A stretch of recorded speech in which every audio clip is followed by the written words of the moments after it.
Hey guys, welcome back to my channel.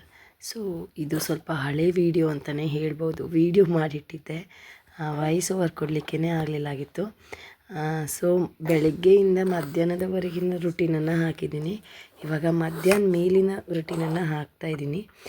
ನಾನು ಇಲ್ಲಿ ಮಕ್ಕಳಿಗೆ ಎಣ್ಣೆ ಹಚ್ಚೋದಕ್ಕೆ ಅಂತಲೇ ಸಪ್ರೇಟಾಗಿ ಎಣ್ಣೆಯನ್ನು ಮಾಡಿಟ್ಕೊಂಡ್ಬಿಟ್ಟಿದ್ದೀನಿ.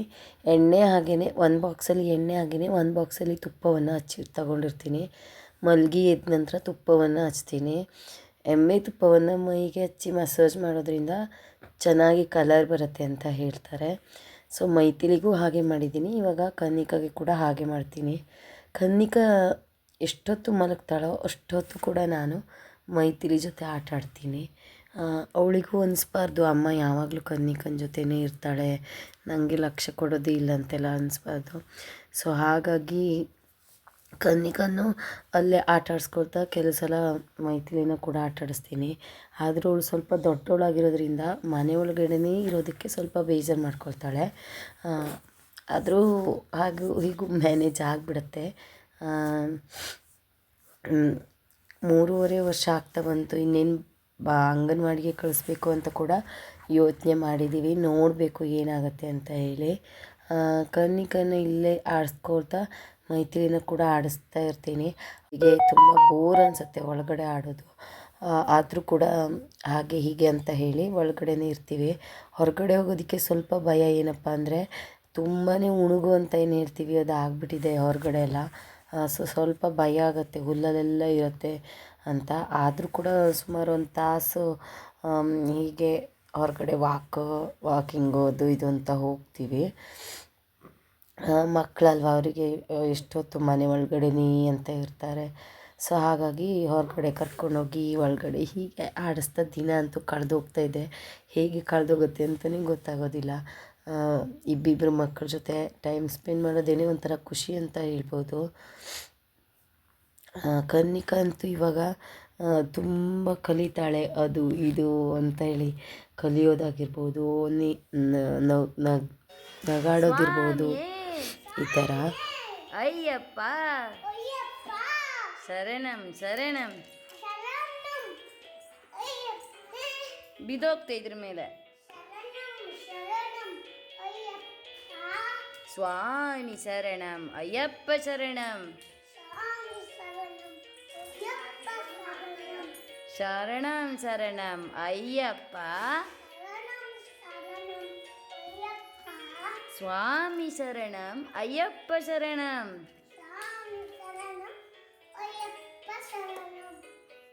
ಹೇಳು ಮತ್ತೆ ಮುಂದೆ ಬರಡ. ಹಾಂ. ಶ್ರೀಕೃಷ್ಣ ಗೋವಿಂದ ಹರೇ ಮುರಾರೇ ಹೇ ಕೃಷ್ಣ ನಾರಾಯಣ ವಾಸುದೇವ. ಹೀಗೆ ಮೈಥಿಲಿ ಜೊತೆನೂ ಆಟ ಆಡ್ತಾ ಇರಬೇಕು.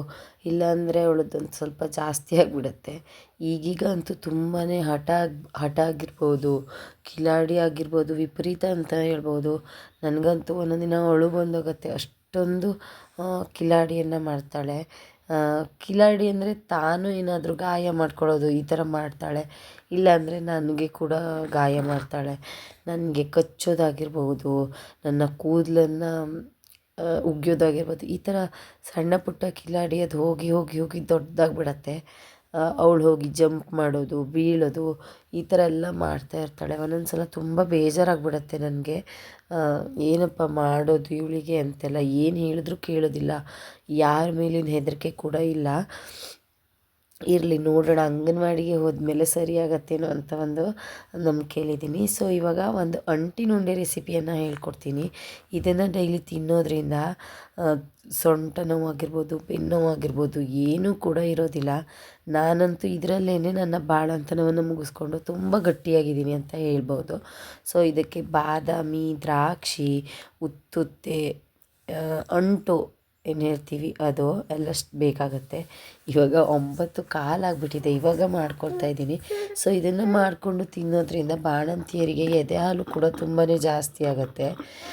ಇದಕ್ಕೆ ಸ್ವಲ್ಪ ಜಾಸ್ತಿನೇ ತುಪ್ಪ ಬೇಕಾಗುತ್ತೆ. ಇಲ್ಲಿ ನಾನು ಬಾದಾಮಿಯನ್ನು 1 ಕಪ್ ಆಗೋಷ್ಟು ತಗೊಂಡಿದ್ದೀನಿ.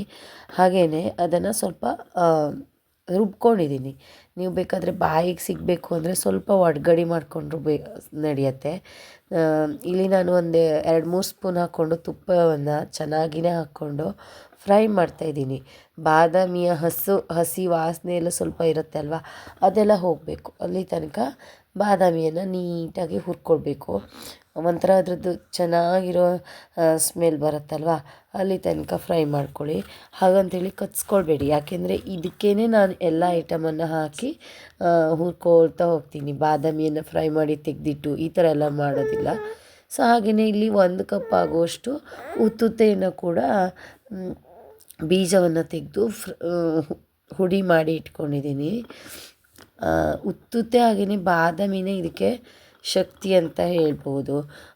ಅವೆಲ್ಲ ಸೊಂಟ ನೋವು, ಬೆನ್ನು ನೋವನ್ನೆಲ್ಲ ಒಂದು ಸ್ವಲ್ಪ ಕೂಡ ಇರೋದಿಲ್ಲ, ಅಷ್ಟು ನೀಟಾಗಿ ಕಡಿಮೆ ಆಗುತ್ತೆ ಅಂತ ಹೇಳ್ಬೋದು. ಹಾಗೆಯೇ ಇಲ್ಲಿ 1 ಕಪ್ ಆಗುವಷ್ಟು ದ್ರಾಕ್ಷಿಯನ್ನು ಚಿಕ್ಕದಾಗಿ ಕಟ್ ಮಾಡಿ ಇಟ್ಕೊಂಡಿದ್ದೀನಿ. ಇಡೀದಾದರೆ ಏನೋ ಒಂಥರ ಅಷ್ಟೊಂದು ಚೆನ್ನಾಗಾಗೋದಿಲ್ಲ ಅಂತ ಹೇಳಿ ಒಂದು ದ್ರಾಕ್ಷಿಯಲ್ಲಿ 3 ಪೀಸ್, ಈ ಥರ ದೊಡ್ಡ ದ್ರಾಕ್ಷಿ ಆದರೆ 1-2 ಪೀಸ್, 3 ಪೀಸು, ಚಿಕ್ಕ ದ್ರಾಕ್ಷಿ ಆದರೆ 2 ಪೀಸನ್ನು ಮಾಡಿ ಇಟ್ಕೊಂಡಿದ್ದೀನಿ. ಇದನ್ನ ಕೂಡ ಫ್ರೈ ಮಾಡ್ಕೊಳ್ಬೇಕು. ದ್ರಾಕ್ಷಿ, ಉತ್ತುತ್ತೆ ಹಾಗೆ ಬಾದಾಮಿ ಎಲ್ಲ ಒಂದೇ ಅಳತೆಯಲ್ಲಿ ತಗೊಳ್ಬೇಕು. ಹಾಗೆಯೇ ಇವಾಗೆಲ್ಲ ತುಂಬ ಡ್ರೈ ಫ್ರೂಟ್ಸ್ ಬೇರೆ ಥರದ್ದು ಬಂದಿದೆ. ಹಳೆ ಕಾಲದಲ್ಲೂ ಇತ್ತೋ ಏನೋ ಗೊತ್ತಿಲ್ಲ, ಇವಾಗಂತೂ ತುಂಬ ಬೇರೆದು ಬಂದಿದೆ. ಹಾಗೆಯೇ ಇಲ್ಲಿ 1 ಸ್ಪೂನ್ ಜೀರಿಗೆ, ಒಂದು ಸ್ವಲ್ಪ ಕಾಳು ಮೆಣಸು, ಒಣಶುಂಠಿ, ಹಾಗೆಯೇ ಅರಿಶಿನ ಕೊಂಬು, ಜ್ಯೇಷ್ಠ ಮಧು, ಅಶ್ವಗಂಧ ಇವನ್ನೆಲ್ಲ ಹುಡಿ ಮಾಡಿ ಸಾಣಿಸ್ಕೊಂಡು ತಗೊಂಡು ಅದನ್ನ ಕೂಡ ಫ್ರೈ ಮಾಡೋದಕ್ಕೆ ಹಾಕಬೇಕು. ಇದನ್ನು ಹಾಕಿದ ತಕ್ಷಣ ಒಂದು ಸ್ಮೆಲ್ ಬರುತ್ತೆ, ಅದು ಮಾತ್ರ ತುಂಬ ಚೆನ್ನಾಗಿರುತ್ತೆ. ಇಡೀ ಮನೆಯನ್ನು ಕೂಡ ಅದು ಆವರಿಸುತ್ತೆ ಅಂತ ಹೇಳ್ಬೋದು. ಇವಾಗೆಲ್ಲ ಬಂದಿರೋಂಥ ಹೊಸ ಡ್ರೈ ಫ್ರೂಟ್ಸನ್ನೆಲ್ಲ ಹಾಕಿ ಅಂಟಿನುಂಡೆ ಮಾಡಬೇಕು ಅಂತೆಲ್ಲ ಮಾಡಬಾರ್ದು ಆ್ಯಕ್ಚುಲಿ. ಹಾಗೆಯೇ ಇಲ್ಲಿ ನಾನೇನು ಮಾಡಿದ್ದೀನಿ ಅಂದರೆ, ಅಂಟು ಅಂತ ಏನು ಸಿಗುತ್ತೆ ಅಲ್ವಾ, ಅದನ್ನು ಫ್ರೈ ಮಾಡಿಕೊಂಡು ತುಪ್ಪದಲ್ಲಿ ಅದನ್ನ ಫ್ರೈ ಮಾಡಿ ಮಿಕ್ಸಿ ಮಾಡ್ಕೊಳ್ಬೇಕು. ಅದನ್ನ ಕೂಡ ಕೆಲವೊಬ್ಬರು ಅಂಟನ್ನು ಹಾಗೆ ಹಾಕ್ಕೊಳ್ತಾರೆ ಬಾಯಿಗೆ ಸಿಗೋಕ್ಕೆ ಚೆನ್ನಾಗಾಗತ್ತೆ ಅಂತ ಹೇಳಿ. ನನಗೆ ಅದು ಅಷ್ಟೊಂದು ಇಷ್ಟ ಆಗೋದಿಲ್ಲ. ಸೊ ಅದನ್ನ ಹಾಕಿ ಒಂದು ಸ್ವಲ್ಪ ಕೆಂಪು ಕಲ್ಲು ಸಕ್ಕರೆಯನ್ನು ಹಾಕಿ ಸ್ವಲ್ಪ ಸಕ್ಕರೆ ಪುಡಿಯನ್ನು ಹಾಕಿದ್ರೆ ಅಂಟಿನುಂಡೆ ರೆಡಿ ಆಗುತ್ತೆ. ನಿಮಗೆ ಯಾವ ಸೈಜ್ ಬೇಕೋ ಆ ಸೈಜಲ್ಲಿ ಕಟ್ಟಿ ಇಟ್ಕೊಳ್ಳಿ. ದಿನ ನೈಟ್ 1 ಲೋಟ ಹಾಲಿನ ಜೊತೆ 1 ಉಂಡೆಯನ್ನು ತಿಂದ್ಕೊಂಡು ಮಲ್ಕೊಳ್ಬೋದು. ಹಾಲು ಸೇರೋದಿಲ್ಲ ಅಂತ ಇದ್ದವರು ಬಿಸಿ ನೀರಲ್ಲಿ ತಗೊಂಡ್ರು ಕೂಡ ಇದು ಒಳ್ಳೆಯದು ಅಂತ ಹೇಳ್ಬೋದು. ಹೇಳಿದ್ನಲ್ಲ, ಒಂದು ಸ್ವಲ್ಪ ಕೂಡ ಸೊಂಟ ನೋವು, ಬೆನ್ನು ನೋವು ಏನೂ ಕೂಡ ಇರೋದಿಲ್ಲ. ಬಾಣಂತಿಯರಿಗೆ ಇದು ಒಂದು ಒಳ್ಳೆ ಮದ್ದು ಅಂತಲೇ ಹೇಳ್ಬಹುದು. ಲೇಹ ಎಲ್ಲ ಸೇರೋದಿಲ್ಲ ಅನ್ನೋರು ಇದನ್ನು ಮಾಡಿಕೊಂಡು ತಿನ್ನಬಹುದು. ಹಾಗೆಯೇ ಎಲ್ಲ ಡ್ರೈ ಫ್ರೂಟ್ಸನ್ನೆಲ್ಲ ಹಾಕಬೇಡಿ, ಅದು ಅಷ್ಟೊಂದು ಔಷಧಿ ಆಗೋದಿಲ್ಲ ಅಂತ ಹಳೇ ಕಾಲದ ವೈದ್ಯರು ಹೇಳ್ತಾರೆ. ಸೊ ನಾನು ಅದೇ ತಿಳ್ಕೊಂಡು ಮಾಡ್ಕೊಂಡಿದ್ದೀನಿ. ತುಂಬಾ ಚೆನ್ನಾಗೂ ಕೂಡ ಆಗುತ್ತೆ. ಹಾಗೆಯೇ ಬಾಣಂತಿಯರಿಗೆ ಹಾಲು ಕೂಡ ಹೆಚ್ಚಾಗತ್ತೆ. ವಯಸ್ಸಾದವರು ಕೂಡ ತಿನ್ಬೋದು. ಮೊಣಕಾಲು ನೋವು, ಸೊಂಟ ನೋವು ಈ ಥರದ್ದೆಲ್ಲ ಏನೂ ಇರೋದಿಲ್ಲ. ಸೊ ನೀವು ಕೂಡ ಟ್ರೈ ಮಾಡಿ, ಹೇಗಾಗಿತ್ತು ಅಂತ ಕಮೆಂಟ್ ಮಾಡಿ. ಸೊ ಇದಿಷ್ಟಾದ ನಂತರ ಇಲ್ಲಿ 10-11 ಗಂಟೆ ಆಗಿಬಿಟ್ಟಿತ್ತು. ಇವಾಗ ಇಬ್ಬರನ್ನು ಕೂಡ ಮಲಗಿಸ್ತಾ ಇದ್ದೀನಿ. ಮೈಥಿಲಿ ಕೂಡ ನಾನೇ ಬೇಕು ಅಂತ ಹಠ ಮಾಡ್ತಾಳೆ. ಸೊ ಹೀಗೆ ಇನ್ನೇನೇನೇನೋ ಮಾಡೋದು. ನಿಮಗೆ ಈ ವಿಡಿಯೋ ಇಷ್ಟ ಆಯಿತು ಅಂದರೆ ಲೈಕ್ ಮಾಡಿ, ಶೇರ್ ಮಾಡಿ, ಹಾಗೆಯೇ ಸಬ್ಸ್ಕ್ರೈಬ್ ಮಾಡಿಕೊಂಡು ವೀಡಿಯೋಗಳನ್ನು ನೋಡ್ತಾ ಇರಿ. ವೀಡಿಯೋಗಳು ಅಪ್ಲೋಡ್ ಮಾಡೋದು ತುಂಬಾ ಕಡಿಮೆ ಆಗ್ತಾಯಿದೆ. ಮ್ಯಾಕ್ಸಿಮಮ್ ವೀಡಿಯೋಗಳನ್ನು ಹಾಕ್ತೀನಿ, ಕೈಲಾದಷ್ಟು ಅಂತ ಹೇಳ್ತೀನಿ. ವೀಡಿಯೋಗಳನ್ನು ಯಾಕೆ ಹಾಕಿಲ್ಲ ಅಂತ ತುಂಬ ಜನ ಕೇಳ್ತಾ ಇರ್ತೀರ. ವೀಡಿಯೋ ಮಾಡೋದು ಎಡಿಟ್ ಮಾಡೋದಕ್ಕೇ ಟೈಮ್ ಆಗೋದಿಲ್ಲ. ಕೆಲವು ಸಲ ವೀಡಿಯೋ ಮಾಡೋದಕ್ಕೂ ಕೂಡ ಟೈಮ್ ಆಗೋದಿಲ್ಲ. ಆದರೆ ಅದೇ ಗ್ಯಾಪಲ್ಲಿ ಏನಾದರೂ ಮಾಡಿಕೊಂಡು ವೀಡಿಯೋಗಳನ್ನು ನಿಮಗಾಗಿ ಹಾಕ್ತಾ ಇರ್ತೀನಿ ಅಂತ ಹೇಳ್ತಾ ಇವತ್ತಿನ ವೀಡಿಯೋವನ್ನು ಇಲ್ಲಿಗೆ ಎಂಡ್ ಮಾಡ್ತಾಯಿದ್ದೀನಿ. ಲೈಕ್, ಶೇರ್ ಹಾಗೆಯೇ ಸಬ್ಸ್ಕ್ರೈಬ್ ಮಾಡಿಕೊಂಡು ವೀಡಿಯೋಗಳನ್ನು ನೋಡಿ. ಟಾಟಾ, ಬಾಯ್ ಬಾಯ್, ಟೇಕ್ ಕೇರ್.